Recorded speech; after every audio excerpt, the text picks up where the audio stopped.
So, you have a movie for me? Yes, sir, I do. I was thinking we'd do another Alien movie. Oh, it has been a couple of years since we had an alien burst out of someone's chest. And like 45 years since the original. What? That can't be right. 1979. Oh, I don't like how time works. It certainly does seem to keep marching on. So at the beginning of this movie, the space probe is going to visit the wreckage of the Nostromo, you know, the ship from Alien. Kind of seemed like that thing was absolutely vaporized by explosions. Yeah, well, turns out it wasn't. And this space probe recovers that same xenomorph. Oh, kind of seemed like Ripley killed that thing by launching it into space. Yeah, well, turns out she didn't, and it made its way back. Well, okay then. So anyway, we're gonna meet this orphan named Rain, who lives on this Weyland-Yutani mining planet, which sucks. Okay. And she's finally worked enough hours to leave, but they extend her miserable contract. Oh, not treating your workers right. That's deeply evil.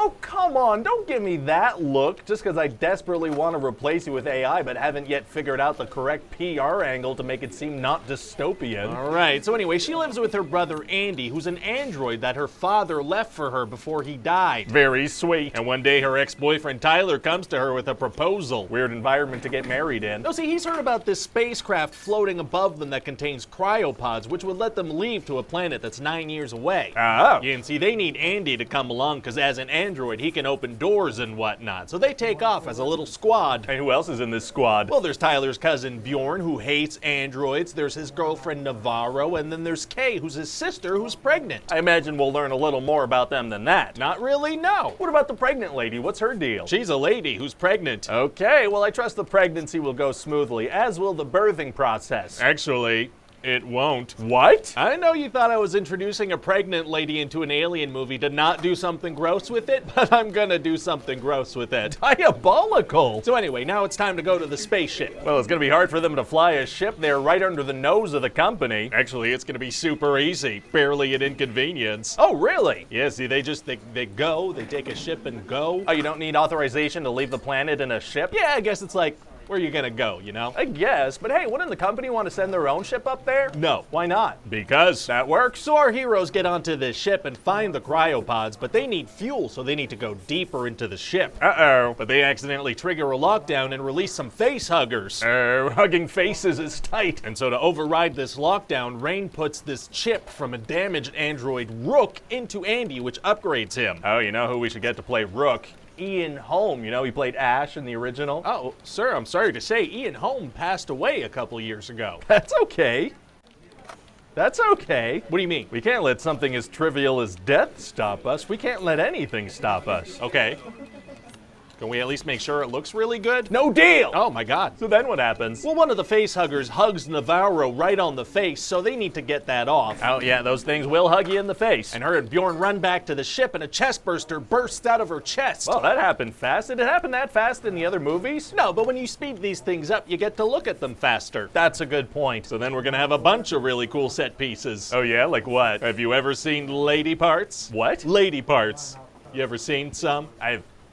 I've heard of them. Me too. So we're gonna put some giant lady parts onto a wall, and a xenomorph's gonna pop out and stab Bjorn in the eye. Oh my god. And their ship they arrived on is gonna crash into the hangar of the big ship. Oh wow, what are the odds it would crash right into there? 61%. That's a pretty specific number. Oh, it's a pretty specific place to crash. I guess that logic tracks. And also Rain and Tyler are gonna get some guns. Oh boy, here we go. Yeah, but if they shoot any of the aliens, they're gonna bleed acid blood, which will burn through the hull of the ship and cause an explosive decompression and kill everybody. Oh, it's gonna be tough for them to kill aliens without using guns. Actually, it's gonna be super easy. Barely an inconvenience. Oh, really? Yeah, see what Rain does is she uses her gun. What? In zero gravity. Oh.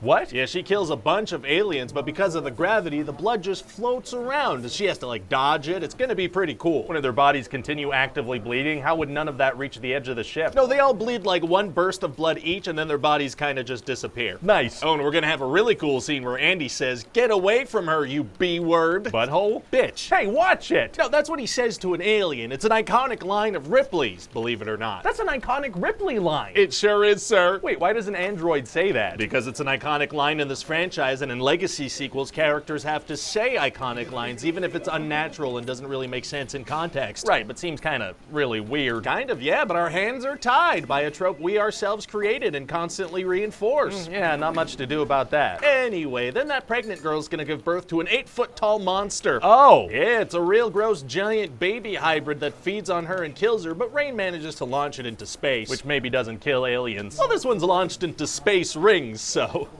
You know, I'll bring it back if I want to. Fair enough. So what do you think? Sounds like a great time. This would be a great fit to go directly to Hulu. Oh, I kind of thought this would be a theatrical release. I don't know. Alien Covenant didn't do so hot in theaters. Yeah, but I don't know. I kind of feel like people might head to the cinema if we go back to basics, you know, dark space horror, no nonsense. Okay. Hi, this is Ryan George from The Thing You Just Watched. Please enjoy this slideshow from The Thing You Just Watched.